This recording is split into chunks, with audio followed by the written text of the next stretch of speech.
Good morning friends, मैं संदीप कुमार संदीपनी ई अमृत के इस यूट्यूब चैनल में आपका स्वागत करता हूं। दोस्तों, आपको मालूम होगा कि बीपीएससी ने अपनी सिलेबस को चेंज कर दिया है और इसमें एक नया पेपर मेंस में एसए का पेपर जुड़ गया है।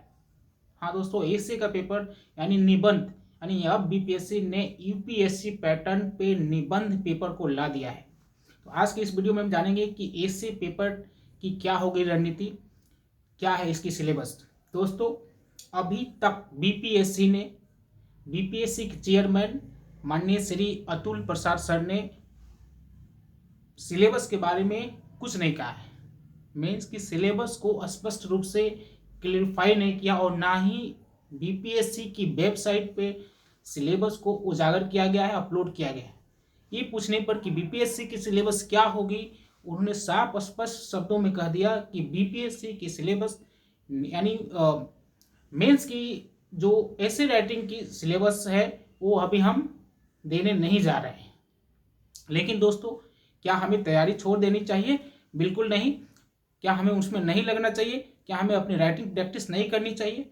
करनी चाहिए। तो आज हम देखेंगे कि बीपीएससी में जो चेंजिंग हुई है, यानी जो ऐसे निबंध है उसके बारे में पूछने पर कि उन्होंने क्या होगी इसकी रणनीति, उन्होंने कुछ जवाब दिए और उनकी बातों को हम लोग आज देखेंगे। क्योंकि उनकी बात को सुनकर, उनके थॉट को सुनकर, उनके एग्जाम्पल को सुनकर, उनके पॉइंट को सुनकर एक क्लेरिफाई हो जाता है कि सिलेबस क्या हो सकती है। तो सबसे पहले उन्होंने बताया था कि क्वेश्चंस जो होंगे, क्वेश्चन अभी तक ये मालूम हो गया होगा कि 300 मार्क्स के, मीन्स कि पेपर जो होगा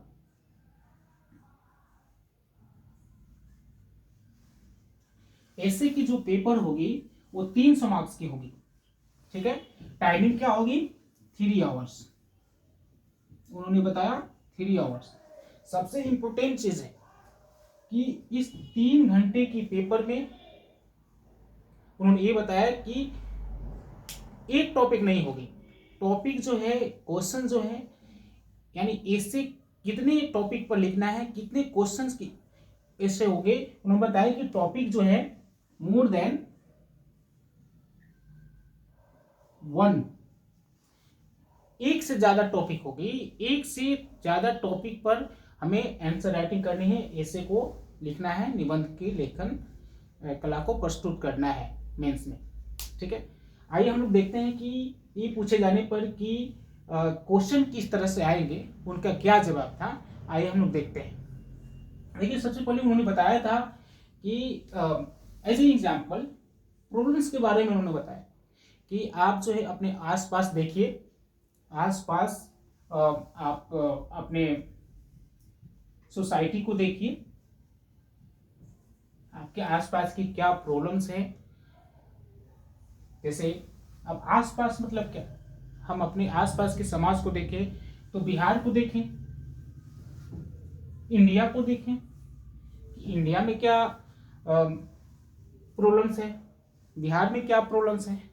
दूसरा टॉपिक उन्होंने बताया सेल्फ इंटेलिजेंस टॉपिक के बारे में। उन्होंने बताया कि यदि आपको सीएम बना दिया जाए, उन्हें एक और टॉपिक बताया कि यदि आपको सीएम बना दिया जाए तो आप क्या करेंगे, आप किस तरह से, कौन कौन से आप काम करेंगे, या आपके काम करने की क्या शैली होगी, कौन से सेक्टर में, कौन से एरियाज में आपकी प्रिफरेंस होगी, आप क्या करेंगे।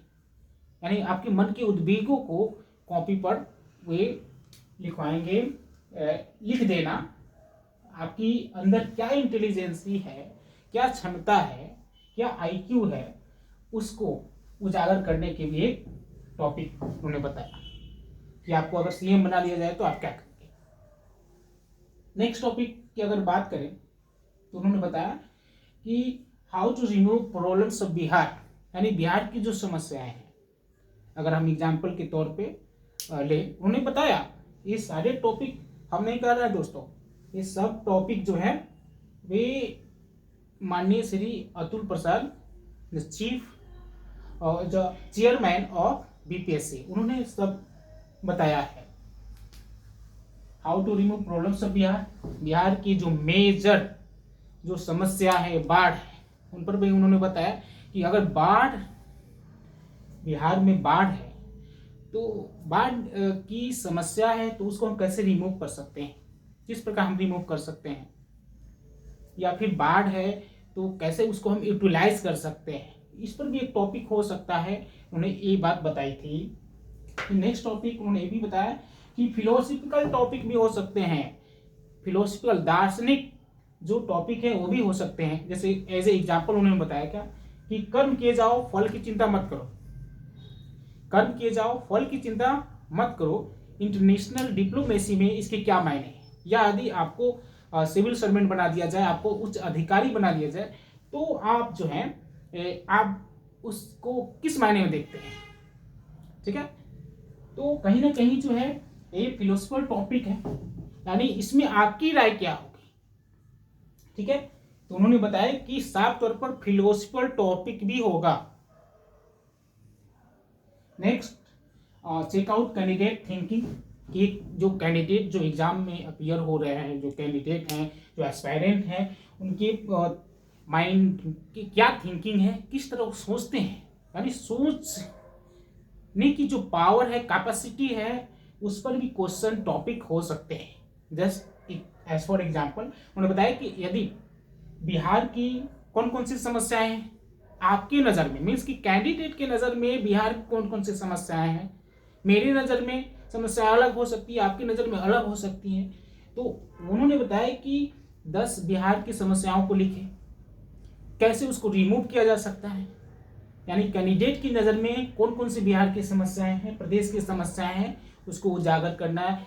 तो वो आप सामाजिक भी समस्याएं हो सकती हैं, आर्थिक समस्याएं हो सकती हैं, या फिर पॉलिटिक में भी हो सकते हैं, अलग अलग क्षेत्र की समस्याएं हो सकती हैं। तो वे कहीं ना कहीं ये आप पर निर्भर करता है, यानी कैंडिडेट पर निर्भर करता है कि कौन कौन सी समस्याओं को लिखेंगे। दोस्तों, तो ये थी ऑनरेबल अतुल प्रसाद सर जी द्वारा जो दी गई टिप्स थी बच्चों विद्यार्थियों को, कैंडिडेट को, कि किस प्रकार अपनी तैयारी को जारी रखें, ठीक है।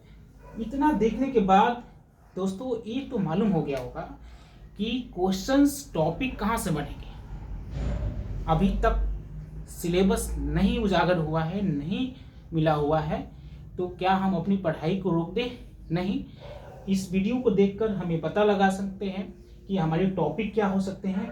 तो माय डियर फ्रेंड्स, आप इस सारे टॉपिक को नोट कर लें, और टॉपिक जो भी टॉपिक आपको समझ में है, या फिर इससे आप समझ सकते हैं आप सिविल सेवा की तैयारी कर रहे हैं, कौन कौन से टॉपिक हो सकते हैं, आप अपने से क्रिएट करें, राइट डाउन करें और उसके बारे में लिखें। उन्होंने एक मंत्र भी बताया कैंडिडेट को। सबसे बड़ी चीज़ है कि उन्होंने एक मंत्र भी बताया, ये पूछे जाने पर कि कैसे तैयारी करे कैंडिडेट। उन्होंने बताया कि कहीं जाने की जरूरत नहीं है, ये जो ऐसे है, इट्स वेरी वास्ट टॉपिक, एक टॉपिक से कभी क्वेश्चन नहीं अराइज होंगे, टॉपिक अलग अलग होंगे, और एक टीचर पढ़ा भी नहीं सकता है, नहीं रटा सकता है। सही बात है कि एक टीचर जो है ये रटंत विद्या नहीं है कि अगर हम रट लें और जाकर उसको नोट आउट कर दें, राइट डाउन कर लें, तो निबंध उससे काम नहीं चलेगा। उन्होंने बताया कि आप अपनी लोकेलिटी को देखिए, आप अगल बगल की जो समस्याएं हैं उससे अवगत रहिए, और उन समस्याओं निजात पाने की किस क्या क्या विधियां हो सकती हैं इसको पॉइंट आउट करिए। न्यूज़पेपर पढ़िए, अखबार पढ़िए, उसकी हर उस टॉपिक को पढ़िए जो आपके इस ऐसे निबंध से जुड़ी हुई है, उसको आत्मसात कीजिए, उसको लिखने की प्रैक्टिस कीजिए। और यकीनन ही मैं मानता हूँ कि अगर अतुल प्रसाद सर ने इन सारी बातों को कहा है तो यकीनन ये जो है इसी टॉपिक से क्वेश्चन अराइज होंगे, और बिल्कुल 100% उसी से क्वेश्चन अराइज होंगे। थोड़ा बहुत इधर उधर जा सकते हैं, लेकिन पूरा का पूरा क्वेश्चन उन्होंने एक सार, यूँ कहें कि एक सार के रूप में उन्होंने बातों को प्रस्तुत कर दिया, गाइडलाइन दे दिया एक वे दे दिया कि वे किस दिशा में अपनी तैयारी को कैंडिडेट आगे बढ़ाए निबंध की। तो दोस्तों ये थी आज की वीडियो, जिसमें हम लोग बात की एसे की कि अतुल प्रसाद सर ने एसे के बारे में क्या कहा। जाते जाते हम ये कहना चाहेंगे कि दोस्तों फिर से कहीं भी हो, पढ़ाई अपना करते रहें, ईमानदारी पूर्वक पढ़ाई करते रहें, क्योंकि अगर हम ईमानदारी पूर्वक पढ़ाई करेंगे तो कहीं ना कहीं जॉब फिक्स है, निश्चित है, सफलता जरूर मिलेगी। Thank you, have a nice day.